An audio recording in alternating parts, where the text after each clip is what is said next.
Imagine a land sculpted by wind and ice, a place where survival seems an impossible feat. Patagonia. Here, at the tip of South America, where the Andes crash into the ocean, a people thrived for millennia, seemingly impervious to the biting cold, the relentless storms, and the scarcity of resources. They were the Tehuelche, often referred to as the giants of Patagonia. European explorers, awestruck by their stature and resilience, painted vivid pictures of these near-naked figures, braving blizzards with apparent ease. But how did they do it? How did these seemingly vulnerable people not just survive, but flourish in one of the planet's most unforgiving environments? The answer lies in a complex tapestry of adaptation, ingenious resourcefulness, and a secret source of strength hidden in plain sight. Join us as we delve into the world of the Tehuelche, uncovering the mysteries behind their remarkable endurance and revealing the truth behind the legends of Patagonia's giants. Official history often ignores what it cannot explain. If you want to go beyond textbooks and analyze the evidence, subscribe to the channel now. Giants of Patagonia, a hook analysis. The allure of the Patagonian giants begins not with scientific analysis, but with the wide-eyed accounts of early European explorers. Magellan, Pigafetta, and later voyagers returned with tales of towering figures, men and women of immense height and strength, seemingly unfazed by the brutal Patagonian climate. These initial reports, often embellished through the lens of cultural bias and the thrill of discovery, laid the foundation for the enduring myth of the Patagonian giants. But separating fact from fiction requires a critical examination of these historical records, a careful sifting of anecdote and exaggeration to uncover the kernel of truth within. The hook of the Patagonian giants, the element that has captivated imaginations for centuries, lies in the apparent contradiction between their perceived vulnerability and their demonstrable resilience. How could a people, reportedly scantily clad, thrive in a region where even well-equipped modern explorers struggled? This paradox, this seeming impossibility, is the engine that drives our inquiry. It forces us to look beyond simplistic explanations and consider the complex interplay of physiological adaptation, cultural practices, and environmental mastery that allowed the Tehuelche to not only survive, but flourish. We must acknowledge the potential for exaggeration in the early accounts. The explorers' perception of height could have been skewed by their own stature, the relatively smaller stature of their crew, or even the Tehuelche's use of guanaco hides to appear larger. Furthermore, the desire to impress their patrons back home may have led to embellishments in their descriptions. However, dismissing these accounts entirely would be a mistake. The consistency of the reports across different expeditions and over several centuries suggests that there was indeed something remarkable about the Tehuelche physique. Therefore, the hook isn't just about the possibility of literal giants roaming Patagonia. It's about understanding how a people, regardless of their exact height, managed to overcome seemingly insurmountable odds. It's about exploring the boundaries of human adaptation and resilience and challenging our own assumptions about what is possible. It is this enduring mystery, this captivating paradox, that draws us into the world of the Tehuelche and compels us to seek the truth behind the legend. The hook here is multi-layered. The hook here is multi-layered. It's the mystery of survival, the question of adaptation, and the allure of the unknown, all interwoven into the narrative of the Tehuelche. It's the image of human beings, seemingly ill-equipped, thriving in a landscape that should have defeated them. This is not just a story about physical stature, it's a story about human ingenuity, resilience, and the profound connection between a people and their environment. It is about pushing the boundaries of what we believe is possible for the human body and spirit. The initial hook, the one that grabbed the world's attention, was undoubtedly the sheer size attributed to the Tehuelche. The idea of giants walking the earth is inherently captivating, conjuring images of a lost world, a forgotten race of superhumans. But as we delve deeper, the focus shifts from mere physical dimensions to the underlying mechanisms that allowed them to thrive. How did they generate and conserve heat in a climate that could kill a modern human in hours? What did they eat, and how did they obtain it in a land of scarce resources? What cultural practices, what inherited knowledge gave them the edge they needed to survive? And beyond the practical considerations of survival, there's a deeper, more philosophical hook. The Tehuelche represent a different way of being in the world, a way of living in harmony with nature, of adapting to its rhythms rather than trying to dominate it. They offer a glimpse into a world where human potential is not limited by technology or material wealth, but by the capacity for adaptation, resilience, and community. Their story challenges our own assumptions about progress and civilization, forcing us to consider whether our modern comforts have come at the cost of a deeper connection to the natural world and our own innate abilities. Ultimately, the hook of the Patagonian giants is a mirror reflecting our own fascination with the limits of human potential. It's a question mark hanging over the map of human history, inviting us to explore the uncharted territories of adaptation, resilience, and the enduring power of the human spirit. It's an invitation to look beyond the surface, to question the accepted narratives, and to discover the hidden truths that lie beneath the legends of Patagonia. Giants of Patagonia creates immediate intrigue and a visual of impressive people. Giants. The very word conjures images of figures from myth and legend, colossal beings striding across landscapes, their presence demanding awe and perhaps a touch of fear. When applied to the Tehuelche of Patagonia, it paints a portrait of a people physically imposing, their stature seemingly amplified by the vastness of their homeland. Imagine encountering these individuals for the first time, their height exceeding your own by a significant margin, their broad shoulders and powerful limbs hinting at immense strength. It's an image that immediately sets them apart, marking them as a people uniquely adapted to their challenging environment. But the impression of physical dominance is only the first layer of the story. It's crucial to understand that the term giants is relative, shaped by the perceptions of those who used it.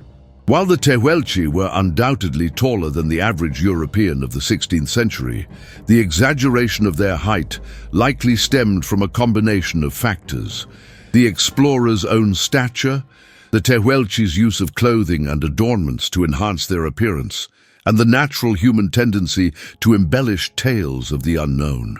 To truly understand the Tehuelche, we must move beyond the simplistic label of giants and delve into the realities of their lives, their culture, and their remarkable ability to thrive in a harsh and unforgiving land.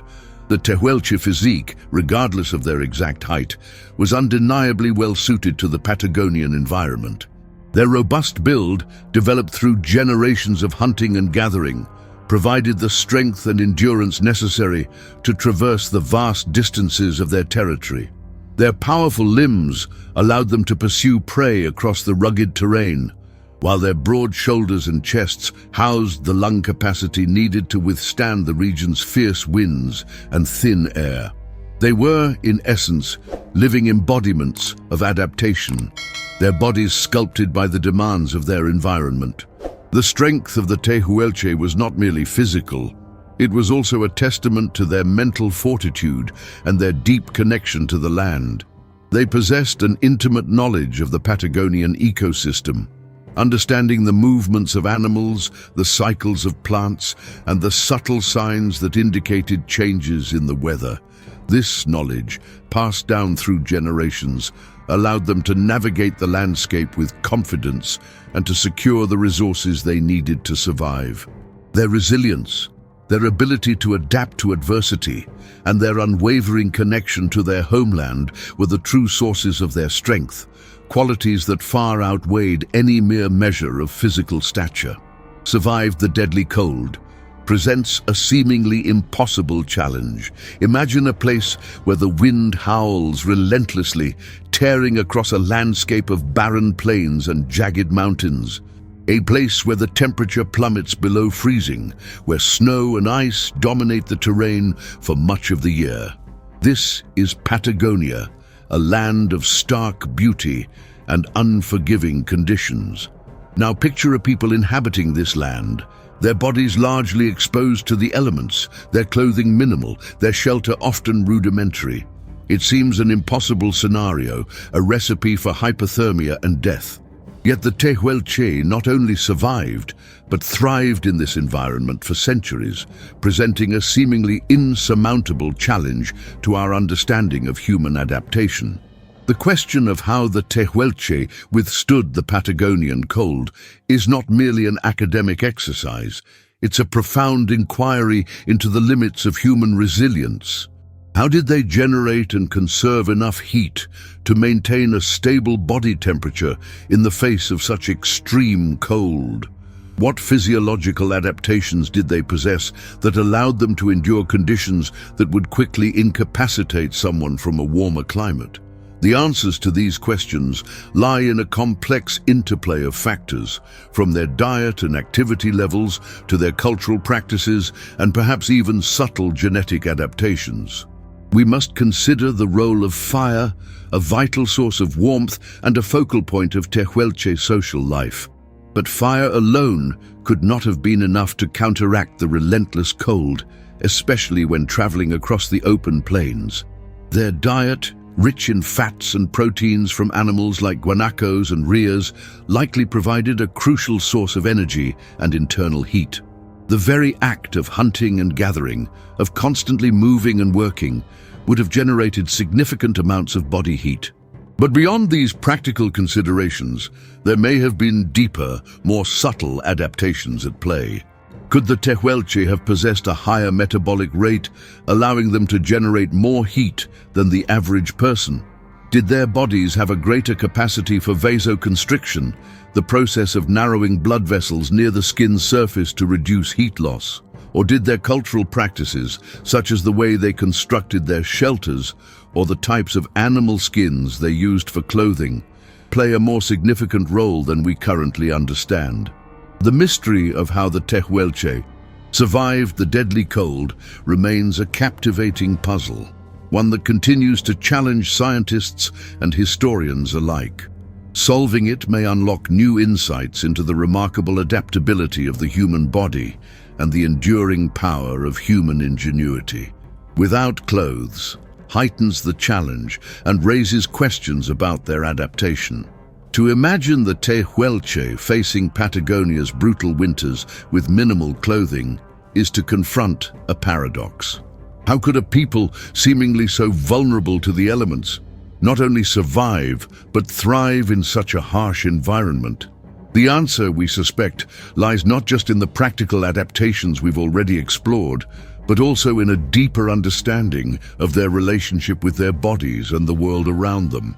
The lack of extensive clothing forces us to reconsider our assumptions about human needs and the limits of human endurance.